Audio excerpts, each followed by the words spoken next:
Si bakit itong si Peter Cayetano ay nagigilty? Bakit sobra kang guilty, Cayetano? Bakit nagigilty ka? Dahil ba narinig mo ang kaldero? Porke narinig mo ang kaldero? Bakit nagigilty ka? Na wala namang binanggit na pangalan. Si NBI Director Melvin Matibag, may binanggit bang pangalan na Cayetano? Wala naman ah.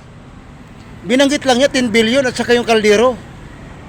Nung narinig mo ang kaldero, kayo magkapatid, abay nagre-react kayo.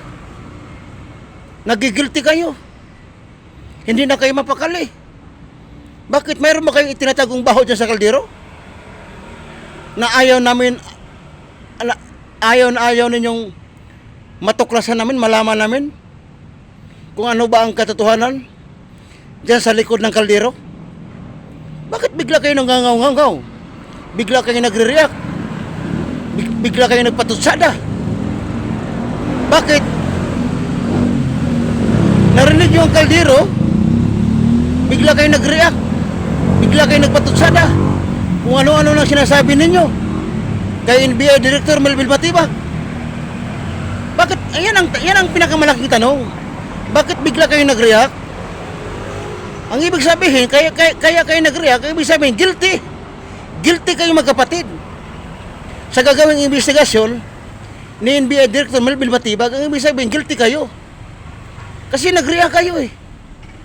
Bagamat wala namang sinabi na, wala namang binanggit na pangalan, na Cayetano. Alam, binanggit lang niya, ni NBI Director Melvin Matibag, mag-iimbestiga siya. Lalong-lalo na yung kaldero.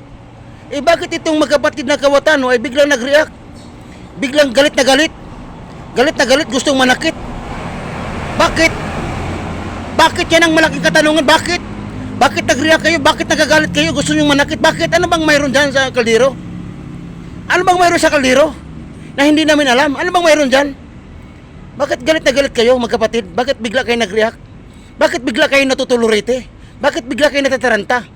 Ano bang mayroon dyan sa likod ng kaldero?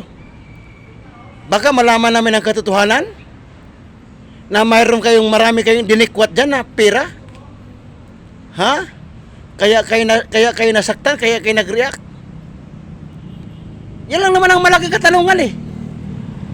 Kaya nag-react kasi guilty. Kasi kung hindi ka guilty, bakit ka magre-react?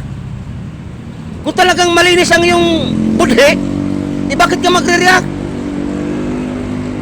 Bakit ka mag-react? Yan ang malaking katanungan eh. Narinig yung kaldero, abay nagangaw-ngaw na, nagre-react na ito, magkapatid na ito. Hindi na nila malaman kung anong gagawin nila. Bakit? Bakit kayo nag-react? Anong mayroon dyan sa likod ng kaldero? Yan ang malaking katanungan na malapit na namin malaman ang kasagutan. Kasi pag sigurado yan, makasuhan itong plunder, itong si Cayetano, makasuhan ito ng plunder, ang plunder ay walang piyansa. Dyan na siya magakalbo sa loob ng kulungan. Yan.